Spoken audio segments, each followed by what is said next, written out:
And so to France.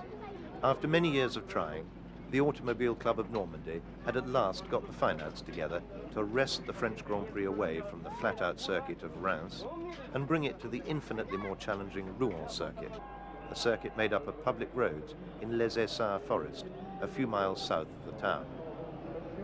Britain started the day well when Ron Flockhart won the Coupe de la Mer de Bouteville in John Coombs's Lotus 11. The American Lotus distributor, J. Chamberlain, brought the Works Team Lotus car home in second place. Whilst a pretty little jet turbine-powered Renault whistled around the 6.5-kilometre circuit on a demonstration tour, 14 factory cars and Horace Gould's private Maserati assembled for the Grand Prix. Fangio had been magnificent in practice. Seeing the circuit for the first time, the old man had rubbed his hands with glee and said, "This is the one for me." He then proceeded in a series of beautifully controlled 30-degree power slides to lap over a second quicker than anybody else. The master was still the master, and at the age of 46, still capable of showing the youngsters how to go motor racing. The bad news from the British point of view was that the Van Walls were lining up at the back of the grid. Stirling Moss was ill in bed with a nasal virus, and Tony Brooks had not recovered from the injuries he'd sustained at Le Mans when he rolled his DBR1 Aston on the sandbank at Tertre Rouge whilst trying to find a gear other than fourth, and was pinned underneath the wreckage. So Van Wall were forced to rely on stand-in drivers, Roy Salvadori, who had torn up his BRM contract, and Stuart Lewis-Evans, who had been borrowed from Ferrari. So as the drivers, led by Musso and Fangio, came down to be presented to the crowd, we reviewed the grid positions. Fangio was on pole, with Maserati teammate Berra, and Musso in the fastest Ferrari, sharing that front row. The two cars on row 2 were to be the Maserati of Harry Schell and the Ferrari of Peter Collins.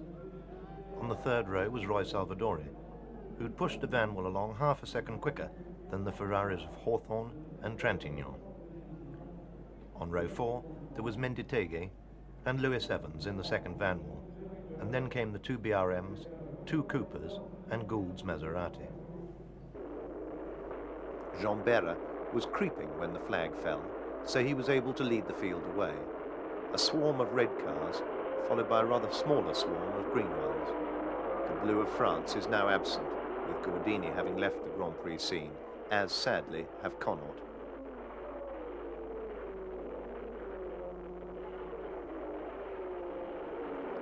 At the end of the first lap, Musso led for Ferrari, with the 250Fs of Berra and Fangio on his tail. Amazingly, up in 6th place came a BRM driven by the American Mackay Fraser. Bringing up the rear, the Maserati of Horace Gould.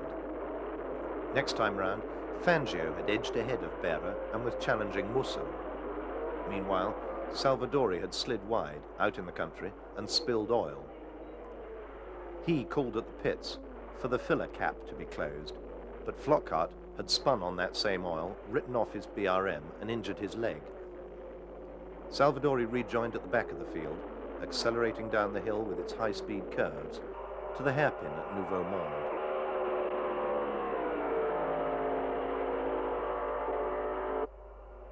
Next to call at the pits was Jack Brabham, who was forced to retire his Cooper with bent rear suspension after a mix-up with Horace Gould when Gould's rear axle seized. Gould, too, had to come in to retire. Hawthorn's pit crew signalled that he was running in 7th place and embroiled in a neck-and-neck battle with Mackay Fraser in the BRM. Fangio now had a comfortable lead, with Musso second and Collins third in Ferrari number 12. Berra and Schell completed the top 5. Next to visit the pits was French hope Maurice Trintignant. His Ferrari's Magneto was on the blink. Hawthorn was now having to fight off Lewis-Evans's Van Wall as well as the BRM, as the Ferrari mechanics continued to work on Trintignant's car. The pannier tanks on these Lancia-derived cars have now seemingly gone forever. Salvadori must have overstretched his Van Wall's engine in that earlier incident, for he was shortly to retire. And although rejoining the race now, Trintignant too would be forced out by the same recalcitrant Magneto. Out too had gone Mackay Fraser, but not before this newcomer had shown how well the BRM could handle on a circuit where it matters most. And if this young American was indeed a new talent, it was sadly wasted, as he was killed in a Lotus just a week later at the Reims Formula 2 race.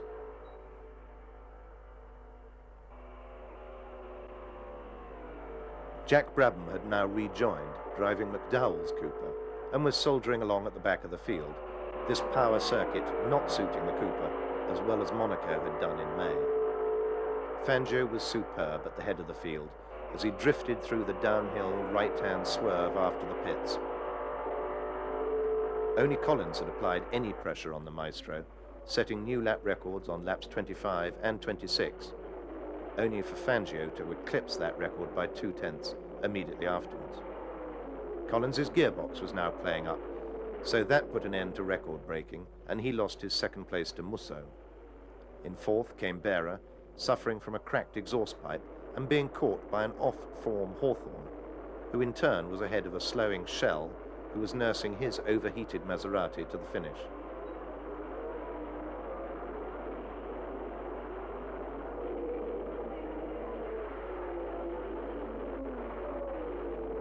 On lap 44, Jean Berra, his cockpit clouded in exhaust fumes and drenched in oil, lost his fourth place to Hawthorne, who was already a lap down on Fangio, and from then on, for the remaining 33 laps, no one overtook anybody.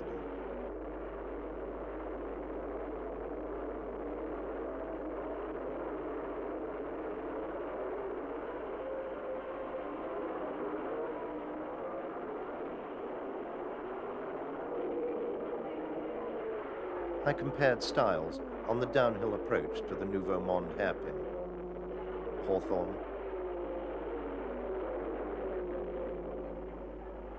Collins,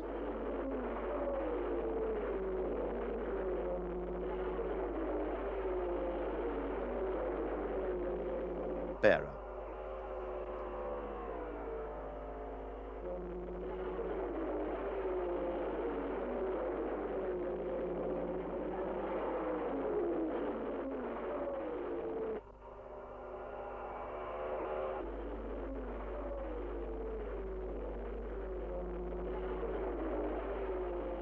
As the race drew to a close, and with just 7 cars still running, I wandered back to the pits area, as Hawthorne continued on in 4th place.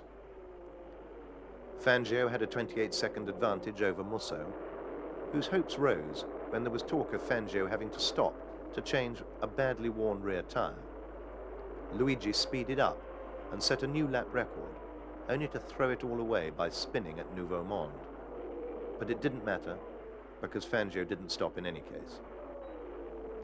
Berra couldn't stand his unpleasant driving conditions a moment longer, so he just waited at his pit, ready to push his Maserati over the line to claim his 5th place.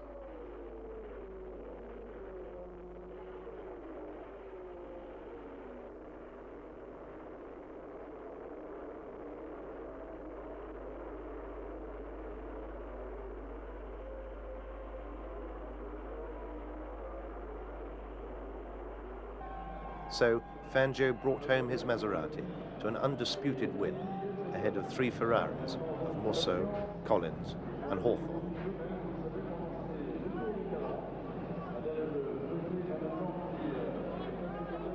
Hawthorne, with his lackluster performance, was ignored by the press and the crowd as they converged on Fangio. With 3 wins from 3 starts, his 5th world title was looking assured.